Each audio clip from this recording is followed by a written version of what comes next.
Maths இல்லாமல் prelims clear பண்ணுறது ரொம்பவே கஷ்டம். அப்படிப்பட்ட மேக்ஸை நான் எப்படி முடித்தேன் அப்படின்றத நான் சொல்கிறேன். நான் என்னோடய இன்ஸ்டியூட்டில் கொடுத்த மெட்டீரியல்ஸை தான் நான் ஃபாலோ பண்ணேன். இதுலேயே எல்லா எல்லா டைப்ஸ் ஆஃப் சம்ஸுமே வந்து கவர் ஆகிருக்கதால நான் ஸ்கூல் புக் பெருசாக போனது கிடையாது. ஸோ இப்போ பார்த்தீங்கன்னா வால்யூம் 1ல் ஒரு சில கண்டென்ட்டை ஸ்ப்ளிட் பண்ணி கொடுத்துருப்பாங்க.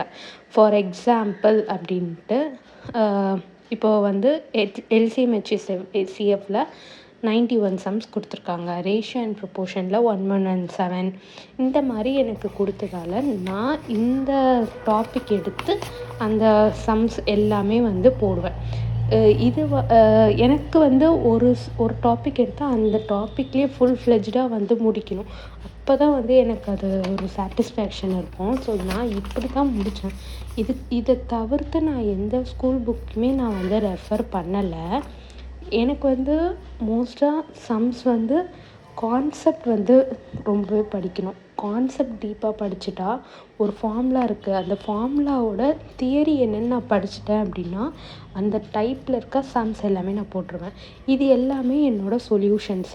ஸோ நான் சொல்யூஷன்ஸ் வந்து இந்த 3 புக்குக்குமே வந்து ஒரு சம் விடாமல் எல்லா சம்முக்குமே நான் சொல்யூஷன்ஸ் போட்டு வச்சுருந்தேன். ஸோ தட் எனக்கு ஒவ்வொரு சம்மும் வந்து எப்படி ஆன்சர் வந்துச்சு அப்படின்றது எனக்கு ரொம்பவே கிளியராக தெரியணும் அப்படின்றதுக்காக.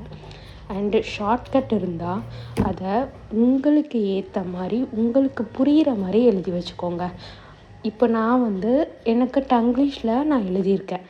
இந்த ஷார்ட்கட்டை நான் வந்து எக்ஸாம் டைமில் நான் படிச்சுட்டு போனால் எனக்கு மெமரிஸாக இருக்கும். இது வந்து நான் ரொம்பவே இன் டீட்டெயிலாக எடுத்த தியரி.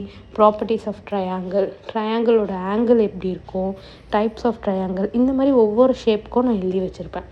இவ்வளோ பண்ணணுமா டிஎன்பிஎஸ்சிக்கு அப்படின்ட்டு கேட்டிங்கன்னா கிடையாது. இது நான் டெட்டுக்காக நான் பண்ணது. ஸோ நான் எடுத்து வச்சுருக்கேன். நெக்ஸ்ட்டு மேக்ஸில் ரொம்பவே முக்கியம் ப்ரீவியஸ் இயர் கொஸ்டின்ஸை ஃபுல்லாக சால்வ் பண்ணணும். அதையும் நீங்கள் சால்வ் பண்ணி முடிச்சிட்டிங்க அப்படின்னா மேக்ஸ் ஓவர். ஸோ நான் இப்படி தான் என்னோடய மேக்ஸை கம்ப்ளீட்